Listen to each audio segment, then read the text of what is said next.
नमस्कार प्यारे बच्चों। बेटा आज हम करेंगे अपनी डीओई की वर्कशीट 35 जो आपके पाठ धातु और अधातु से ली गई है।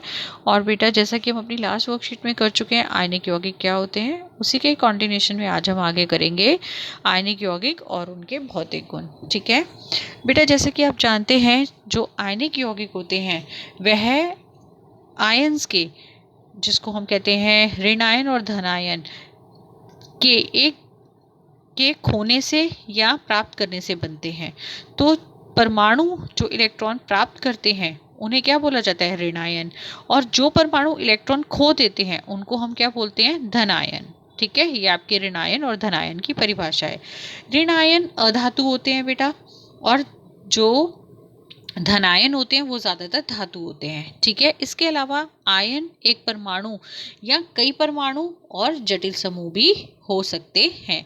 देखिए जैसे धातु और अधातु ये दोनों, यह अपना क्या करेगा, यह अपना इलेक्ट्रॉन खो देगा और यह क्या करेगा, प्राप्त करेगा। और इस तरीके से खोने से और प्राप्त करने से जो यौगिक बनता है, देखिए यह खो देगा इसलिए इसके ऊपर क्या आ गया, इसके ऊपर पॉजिटिव चार्ज आ गया, धन आयन आ गया। और इसके ऊपर कौन सा चार्ज आ गया बेटा, इसके ऊपर नेगेटिव आ गया, मतलब माइनस आ गया, ऋण आयन आ गया। तो इस प्रकार से यह जो यौगिक बनेगा उसको हम क्या बोलेंगे, आयनिक यौगिक। आयनिक आबंध में विपरीत आवेश मतलब ऋण आवेश और धन आवेश एक साथ जुड़े रहते हैं, इसलिए क्या बनते हैं, फिर वो आयनिक यौगिक बनते हैं। और इस प्रकार आयनिक यौगिक आयनों से बने यौगिक होते हैं। एक परमाणु का नुकसान या लाभ दूसरे के लिए नुकसान या लाभ के मेल से जुड़ा होता है, एक दूसरे से यह जुड़े होते हैं, क्योंकि एक अपना इलेक्ट्रॉन खोता है तो दूसरा प्राप्त करता है। एक परमाणु दूसरे परमाणु की जरूरत के लिए एक इलेक्ट्रॉन का दान करेगा और क्या बना देगा, आबंध बनाएगा। ठीक है, देखो इसको आप बहुत इजीली अंडरस्टैंड कर सकते हो बच्चे, जैसे मैंने अपनी लास्ट वर्कशीट में भी एक्सप्लेन किया था। देखिए एक मिनट बेटा, अगर आपको ध्यान हो तो मैंने आपको लास्ट वर्कशीट में बताया था कि जो सोडियम होता है उसका परमाणु संख्या कितनी होती है, 11, और उसका जो इलेक्ट्रॉनिक विन्यास होता है 2 8 1।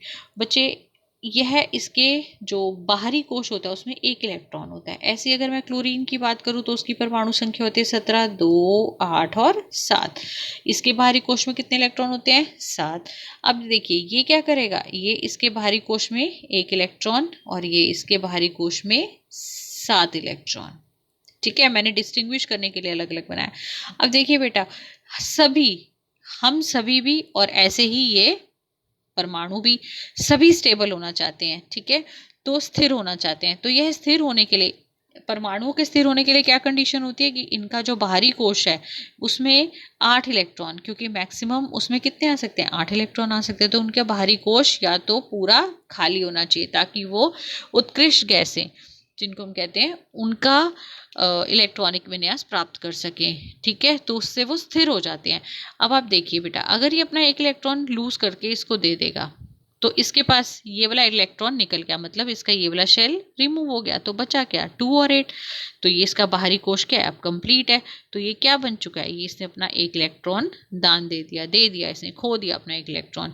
और क्लोरीन ने इसका एक इलेक्ट्रॉन क्या किया, ले लिया।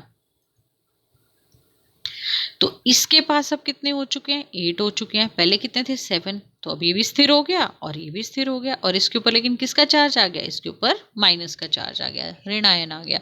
तो इस प्रकार से बच्चे ये जो परमाणु होते हैं ये अपना एक इलेक्ट्रॉन या तो खोते हैं या गेन करते हैं, और इस प्रकार से यह क्या बनते हैं, यह आबंध बनाते हैं। अभी इस प्रकार से इन दोनों के बीच में जो आबंध बनेगा उसको क्या बोलेंगे, आयनिक आबंध, सिंपल। ठीक है, अब देखिए बेटा आगे नेक्स्ट वर्क अपना वर्कशीट में देखिए, इनकी भौतिक गुण किस प्रकार से होते हैं, मतलब इनकी प्रकृति किस प्रकार की होती है। देखिए भौतिक प्रकृति इनकी किस प्रकार की होती है। धन एवं ऋण आयनों के बीच मजबूत आकर्षण बल के कारण आयनिक यौगिक ठोस एवं थोड़े कठोर होते हैं। ठीक है, जो हमारे आयनिक यौगिक होते हैं उनके बीच में जो आबंध होते हैं उनके अंदर आकर्षण बल बहुत ज़्यादा होता है, इस वजह से वह क्या होते हैं, ठोस होते हैं और कठोर होते हैं।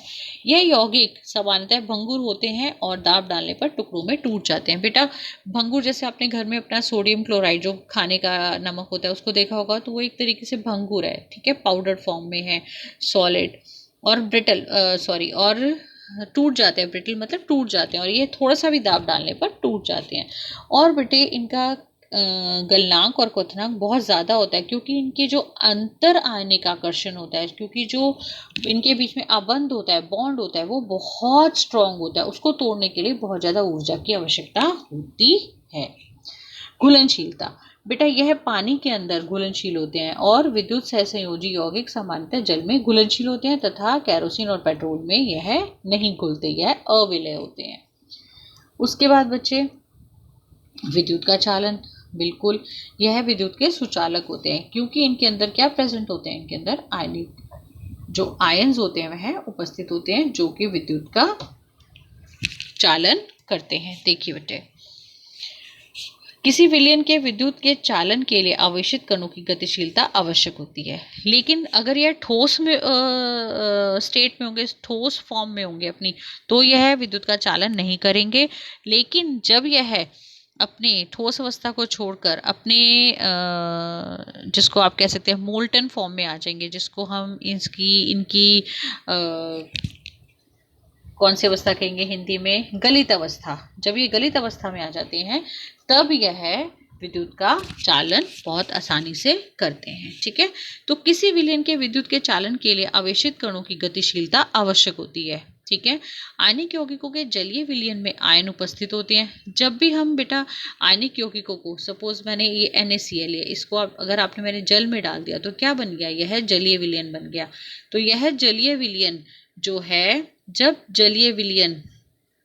विलयन के विद्युत धारा, जब इस जलीय विलयन में से विद्युत धारा प्रवाहित की जाती है, तो आयन विपरीत इलेक्ट्रोड की तरफ गमन करने लगते हैं, और ठोस अवस्था में आयनिक यौगिक विद्युत का चालन नहीं करते। ठीक है, मतलब ठोस अवस्था में विद्युत का चालन नहीं करेंगे, लेकिन जब हम इसको पानी के साथ, पानी में जब इसका विलयन बना देंगे और उसमें से विद्युत धारा प्रवाहित करेंगे, तब यह क्या करेंगे, तब यह विद्युत का गमन करेंगे, क्योंकि डिसोसिएट हो जाते हैं बेटा Na प्लस Cl माइनस में। तो अब ये इनके बीच का जो आबंध है वो टूट चुका है, और ये फ्री हो चुके हैं मूव करने के लिए। तो यह जो पॉजिटिव वाला है वो नेगेटिव इलेक्ट्रोड की तरफ, और जो नेगेटिव है वो पॉजिटिव इलेक्ट्रोड की तरफ मूव कर जाता है, चला जाता है। क्योंकि ठोस अवस्था में दृढ़ संरचना के कारण आयनों की गति संभव नहीं होती, लेकिन आयनिक यौगिक गलित अवस्था में विद्युत का चालन करते हैं, क्योंकि गलित अवस्था में विपरीत आवेश वाले आयन, जैसे मैंने अभी आपको बताया ना, पॉजिटिव किसकी तरफ चला जाएगा, नेगेटिव इलेक्ट्रोड की तरफ, और नेगेटिव पॉजिटिव इलेक्ट्रोड की तरफ के आयनों के मध्य स्थिर वैद्युताकर्षण बल ऊष्मा के कारण कमजोर पड़ जाते हैं। ऊष्मा देने पर यह बल क्या होगा, यह NaCl टूट जाएगा, किसमें, Na+Cl माइनस में। इसलिए आयन स्वतंत्र रूप से गमन करने लगते हैं और विद्युत का चालन करते हैं। ठीक है, नेक्स्ट देखिए बेटा बच्चे, ये आपको स्ट्रक्चर दे रखा है NaCl का, मतलब ब्रिटल का, जो भी आप बाकी ये आगे इसमें दे भी रखा है बेटा आपको स्ट्रक्चर।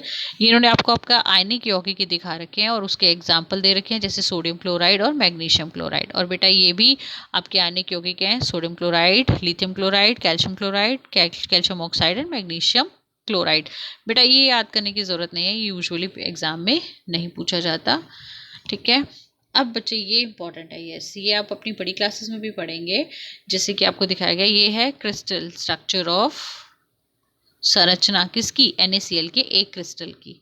ठीक है, ये NaCl के एक क्रिस्टल की संरचना है, और देखिए जब हमने इसको वाटर के अंदर डाला, ये डिसोसिएट होकर अलग अलग आयंस के रूप में बदल चुका है। ठीक है, अब हम कर लेते हैं अपनी अभ्यास के प्रश्न। देखिए पहला, परमाणु इलेक्ट्रॉन प्राप्त करते हैं और ऋण आवेश प्राप्त करते हैं, और उन्हें क्या कहते हैं, उन्हें ऋणायन कहते हैं। और परमाणु जो इलेक्ट्रॉन खो देते हैं और धन आवेश प्राप्त करते हैं, उन्हें धन आयन कहते हैं। आयनिक यौगिक डैश डालने पर टुकड़ों में टूट जाते हैं, क्या डालने पर टुकड़ों में टूट जाते हैं, दाब डालने पर, यह भी हमने पढ़ा है। आयनिक यौगिकों का गलनांक उच्च क्यों होता है, बेटा इसका आंसर आप यहाँ से लिख सकते हैं। आयनिक यौगिकों का गलनांक उच्च इसलिए होता है, ये बच्चे आप यहाँ से देख के लिख सकते हैं। आयनिक यौगिकों का गलनांक इसलिए उच्च होता है क्योंकि मजबूत अंतर आयनिक आकर्षण तोड़ने के लिए बहुत अत्यधिक ऊर्जा की आवश्यकता होती है। तो ये आपका थर्ड का आंसर है बेटा। और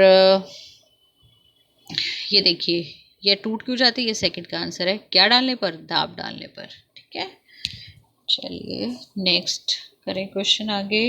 नेक्स्ट है, ठोस अवस्था में आयनिक यौगिक विद्युत का संचालन नहीं करते लेकिन गलित अवस्था में करते हैं, कारण बताएं बेटा। ये रहा इसका आंसर। सो वेरी सिंपल, क्योंकि ठोस अवस्था में दृढ़ संरचना के कारण आयनों की गति संभव नहीं है, लेकिन आयनिक यौगिक गलित अवस्था में विद्युत का चालन करते हैं, क्योंकि गलित अवस्था में विपरीत आवेश वाले आयनों के मध्य स्थिर विद्युत आकर्षण बल ऊष्मा के कारण कमजोर पड़ जाता है। ये आंसर लिखेंगे बेटा फोर्थ का। ठीक है, लेट्स डू फिफ्थ आंसर।